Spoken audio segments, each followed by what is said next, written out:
Legal, na programação da Rádio Bandeirantes nós recebemos neste momento Neto Góes, presidente do Grupo de Trabalho de Arbitragem da CBF e vice-presidente da Federação Amapaense de Futebol, e que está muito envolvido nesta nova ferramenta, o impedimento semiautomático, que fará parte da estrutura da nossa arbitragem no Campeonato Brasileiro Série A do ano que vem e também em alguns jogos da Copa do Brasil. Presidente, primeiro, muito obrigado por nos atender aqui na Rádio Bandeirantes. E antes de perguntar sobre o impedimento semiautomático, eu queria entender do senhor quais são realmente os grandes objetivos, no que consiste este grupo de trabalho de arbitragem da CBF. Um abraço, presidente. Oi, Guilherme, obrigado pelo espaço. É um prazer estar falando com você, com todos os ouvintes e principalmente para falar sobre um tema tão importante que é a arbitragem. O grupo de trabalho a gente está seguindo o modelo do que foi implementado no grupo de sustentabilidade, do Fair Play financeiro, que na semana passada entregou o primeiro modelo de ação a ser implementado no futebol brasileiro sobre Fair Play e sustentabilidade financeira.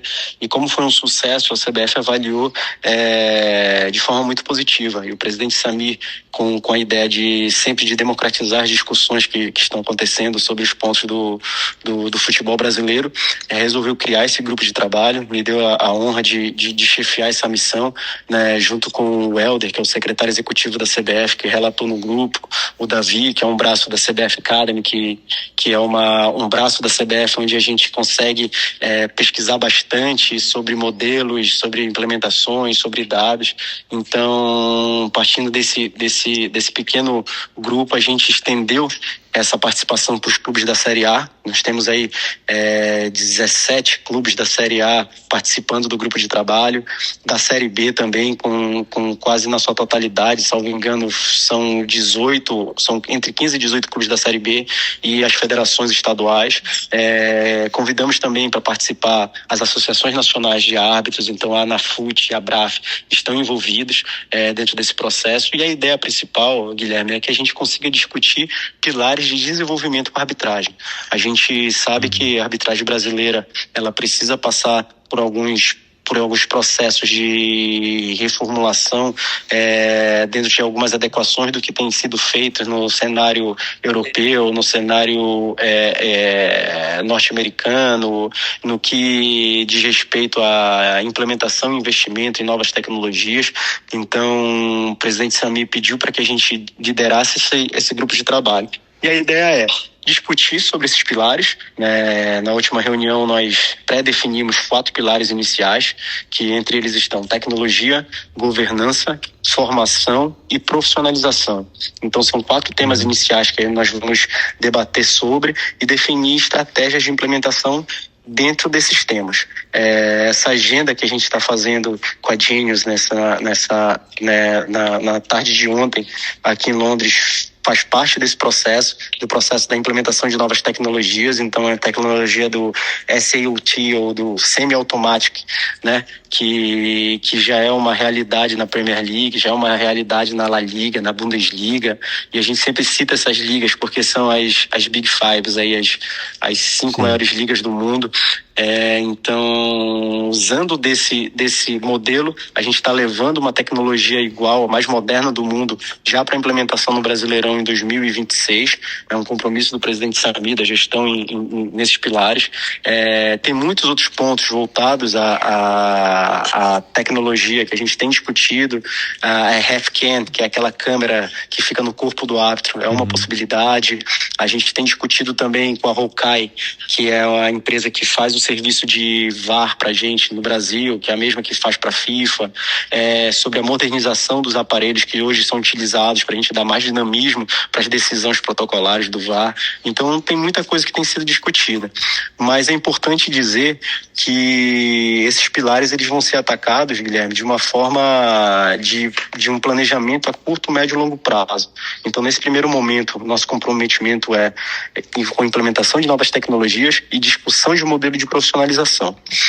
A partir da temporada de 2026, nós vamos discutir muito sobre formação, uma matriz curricular unificada para que a gente forme bem esses novos árbitros na base, que são as federações, nas escolas estaduais de arbitragem, trazendo eles para as competições nacionais com uma formação mais padronizada.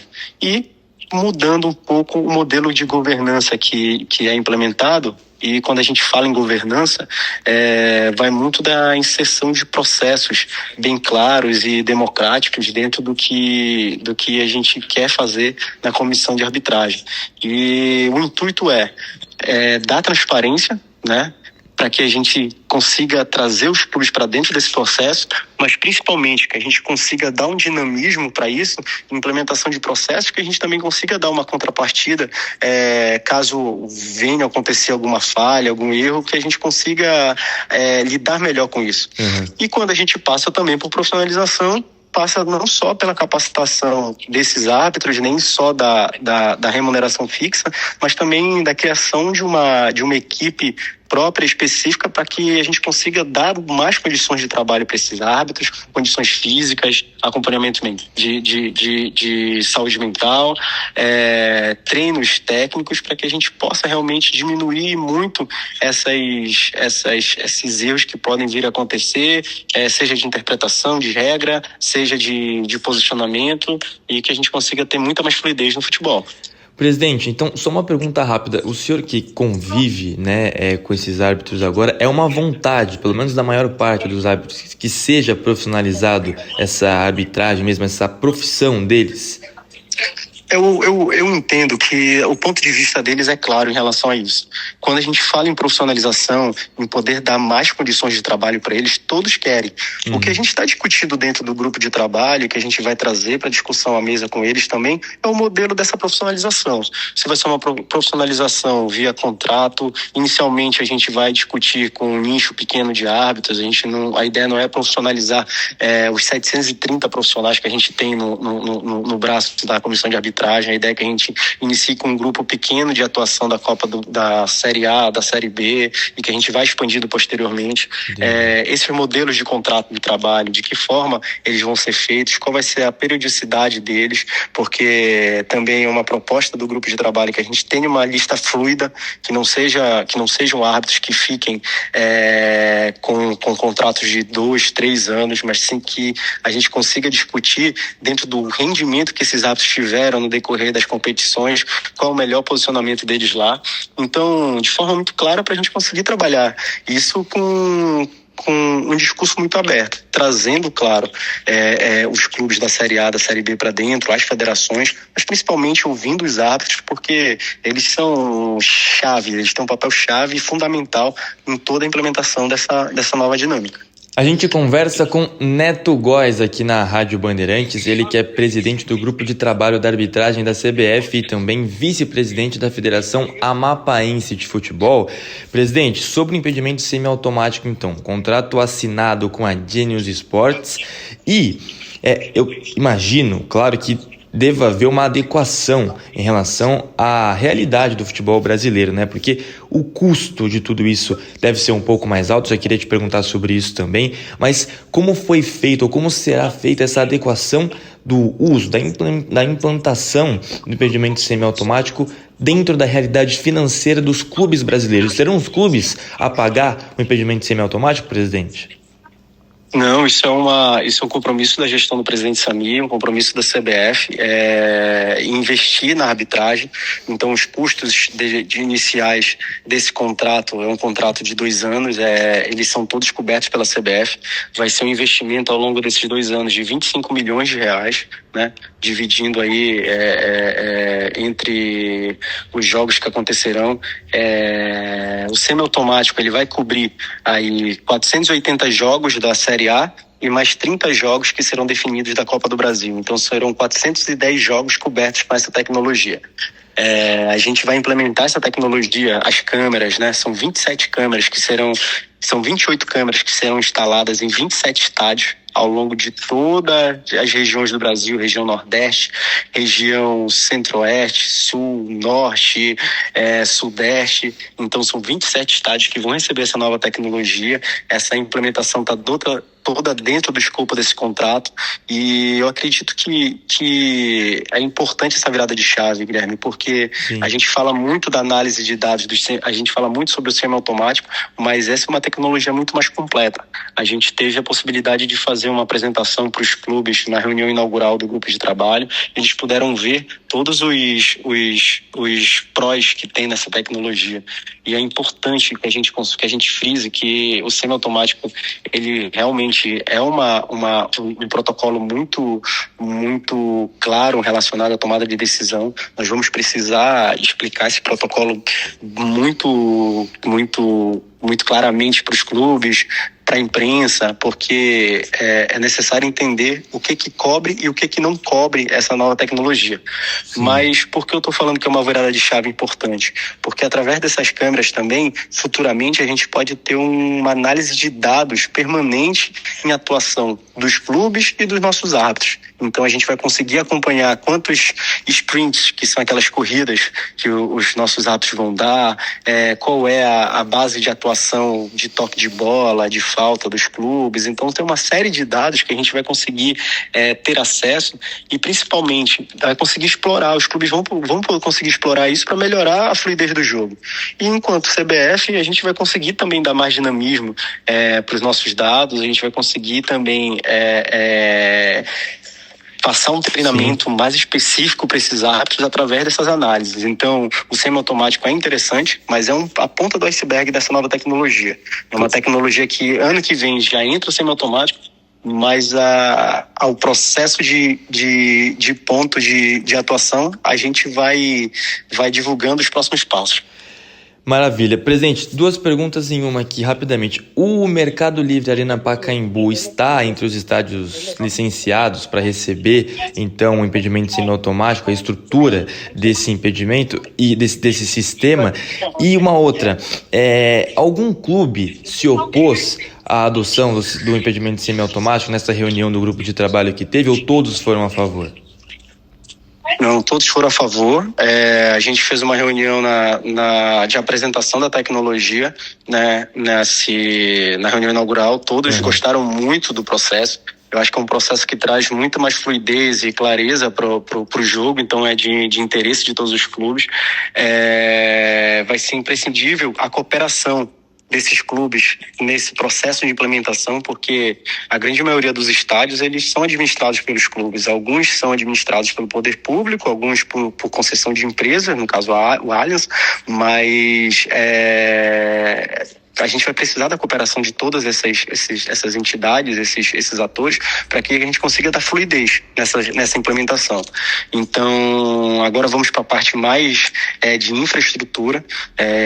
Vamos começar a notificar os clubes a partir de segunda-feira sobre o nosso cronograma de ida nos estádios. A gente vai montar uma força-tarefa da CBF de uma forma completa, departamento de competições, departamento de tecnologia, comissão de arbitragem, o staff da Genius. Então a gente vai estar indo nesses 27 estádios, e sim, o Morumbi é um estádio que está contemplado com a instalação dessa nova tecnologia. É o estádio que vai receber jogos do São Paulo pela Série A do ano que vem, possivelmente jogos da Copa do Brasil. Então a gente precisa assim consolidar. E é preciso também falar, Guilherme, que esse processo de instalação, ele é inicialmente nesses 27. Conforme for estendendo a atuação da tecnologia, a ideia é que a gente consiga abranger mais estádios. Não, entendi, maravilha. O Pacaembu está entre esses estádios licenciados também, aqui em São Paulo? O Pacaembu eu preciso ver. Tá. O Pacaembu eu não tenho essa informação no momento. Não, mas eu sei que Allianz sim, Morumbi sim, Itaquera sim, salvo engano, o estádio do Mirassol e do Red Bull Bragantino. Se eu não me engano, são 5 que eu tenho assim de cabeça nesse momento de implementação. Mas eu vou coletar essas informações e lhe passo. Maravilha. O senhor falou, só para a gente já se encaminhar ao final, presidente, mais uma vez, Neto Góes conversando conosco na Rádio Bandeirantes, e agradeço novamente a oportunidade, presidente. Para essa implementação, o senhor disse que vocês vão fazer vistorias nos estádios, né? Ali uma visita para estudar realmente e começar esse processo. vai ter muita mudança, os estádios, os clubes, né, ou as suas concessões terão que se adaptar muito a essa nova ferramenta do impedimento semiautomático, ou é algo mais simples, algo que não vai alterar tanto a estrutura do estádio? Não, é algo muito simples de ser colocado, implementado. É um software muito moderno. Só para você ter uma ideia, eles utilizam iPhones como câmeras, então né? são 28 iPhones que vão ser instalados. Esses iPhones ficam dentro de uma capa de proteção, onde dentro dessa capa tem o repetidor de sinal e a gente consegue otimizar as imagens que serão geradas, mas é uma instalação de infraestrutura, intervenções de infraestrutura mínimas. O que acaba que influencia mais são as instalações do cabeamento de dados, né? Então isso a gente vai dar um pouco mais de trabalho. Mas como esses estádios todos que eu te citei já são estádios que têm implementação do VAR, então teoricamente a gente vai utilizar o mesmo modelo de instalação, né? Vai ser algumas intervenções nisso, que claro, por ser um processo que precisa ser fluido, precisa ser muito dinâmico, a gente vai precisar da utilização de fibra ótica, do passamento desses dados para que tenha essa estabilidade, então vai ser trabalhoso, mas não é uma interferência de infra muito aparente, não. São só, realmente, quem vê ao olho nu vai ver só a capa dos telefones e os telefones instalados ali nos pontos estratégicos dentro do estádio, né? Normalmente fica ali naquele arco superior, então é imperceptível.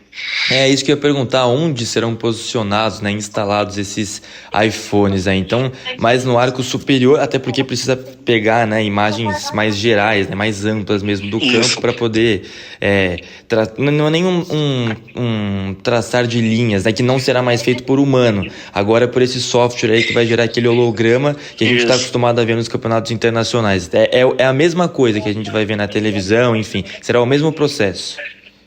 O mesmo processo, é isso mesmo. São linhas que nós conseguimos cruzar ela através de uma digitalização, certo? Dos jogadores, do campo, então elas precisam estar bem localizadas para a gente não ter esses pontos cegos, mas o software ele faz todo o trabalho. Ele só é o semi-automático, não é o automático, porque ele desenha a linha, ele risca, ele dá o impedimento, mas quem faz o anúncio é o árbitro. Então, por isso que ele não é totalmente automático. O senhor saberia dizer, presidente, qual é a taxa de assertividade? 98%. 98%. Ok. Isso. Entendi.